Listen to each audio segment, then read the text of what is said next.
afternoon, everyone. This is Anthony Marr, paying his respects to you, since you came to pay respects to me. And this is something really against the human brain. We always have prided ourselves of having a big brain, right? Big brain, and therefore highly evolved, and therefore high on the evolutionary ladder, and therefore we have the right to oppress smaller-brained creatures. Well, what I'm going to be talking about in Catherine's too is that we are engaged in a smaller-brained creature enslaving larger-brained creatures. Let's talk about the dolphin. We human beings, okay, let's just take the average brain size in this room, and I would wager it would average about 1,450 cubic centimeters, cc's. We are enslaving creatures with a brain size averaging 1,600 cc's, which is about 200 cc's bigger than our brain. And we're talking about a bottlenose dolphin.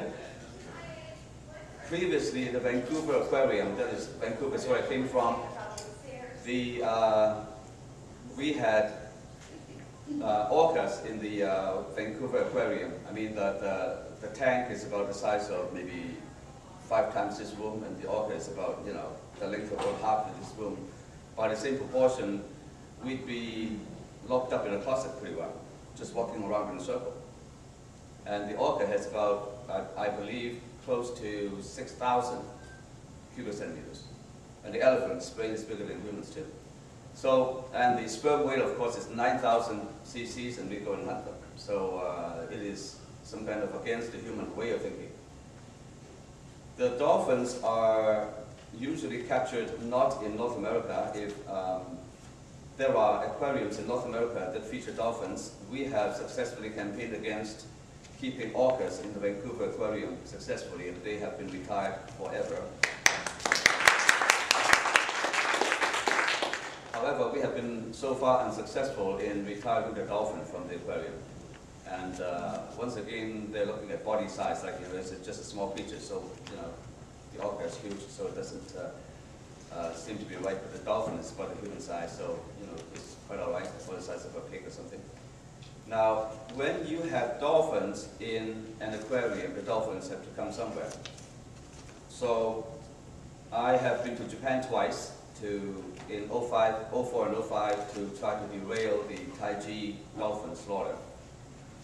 And perhaps you know about it, but perhaps you don't. But Japan, every single year, in 3 or 4 sites, including Taiji, kill approximately 22,000 dolphins. 22,000 dolphins. And why do they do that? If they just kill them for meat, it would not be too profitable. Plus the fact that dolphin meat is just pumped full of mercury. If you eat dolphin meat regularly, you would have a brain retardation problem like you won't believe. So dolphin is nonetheless killed for meat. And dolphin meat is quite often disguised as whale meat. And whale meat is also pretty well saturated with mercury too, but dolphins is right through the roof, about, you know, 5 stories up there. And I don't know what the mercury content would impact on the dolphins, but if you eat dolphin meat, you are damaging your own brain. So now, why do they kill dolphins for meat? It is because there is an industry associated with dolphin slaughter which is highly profitable, that is dolphin capture. A dolphin killed for meat would bring you about $600 in terms of meat. A dolphin captured live for entertainment would fetch them $20,000 or $30,000. So what they do is this: when they spot a school of dolphins, which they call the cockroaches of the sea, they would send all 13 boats out there. Killing dolphins in Taiji, there was only 27 dolphin killers in Taiji, and that is holding the entire world hostage. We haven't been able to stop them. Only 27 guys holding the entire world hostage.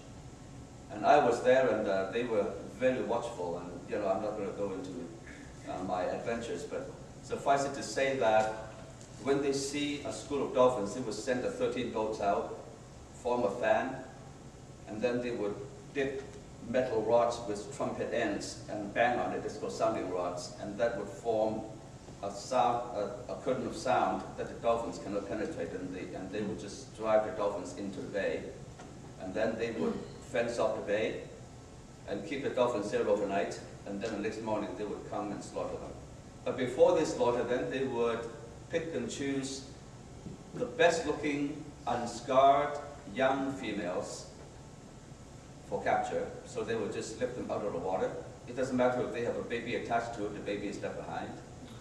And so they would, if it's a school of about 25 dolphins, 40 dolphins, they would probably capture about 4 or 5 for life entertainment, and the other ones summarily killed. They don't let them go.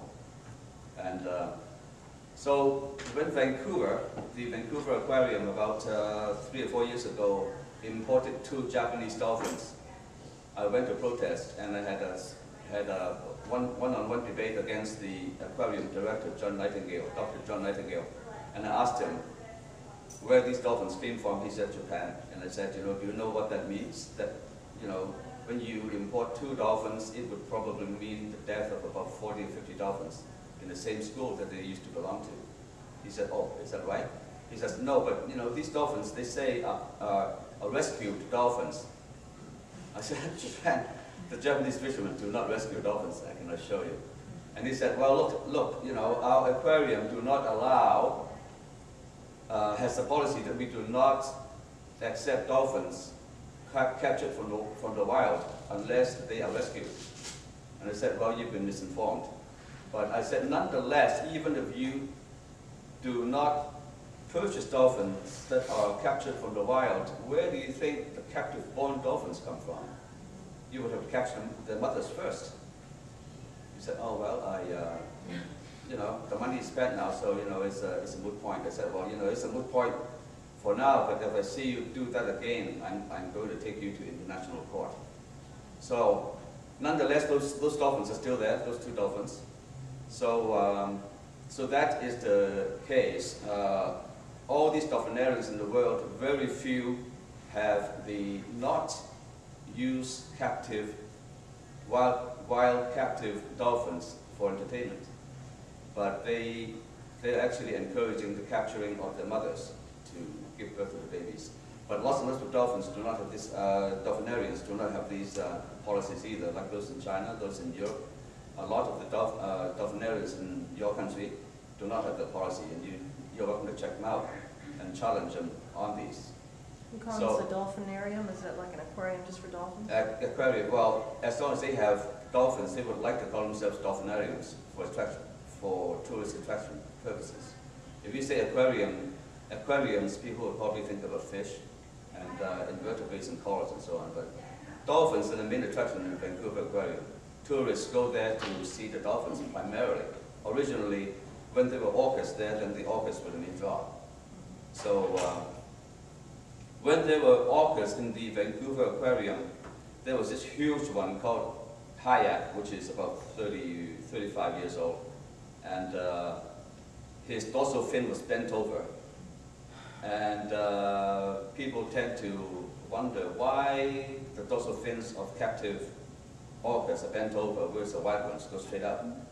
And I have been watching these captive orcas for a long, long time, and I know how that happens. It's because they circle the pool counterclockwise constantly, and so the water pressure presses the dorsal fin off to one side. And so that just shows you that the behavior of the animal, of the creature, is severely affected by the captive environment.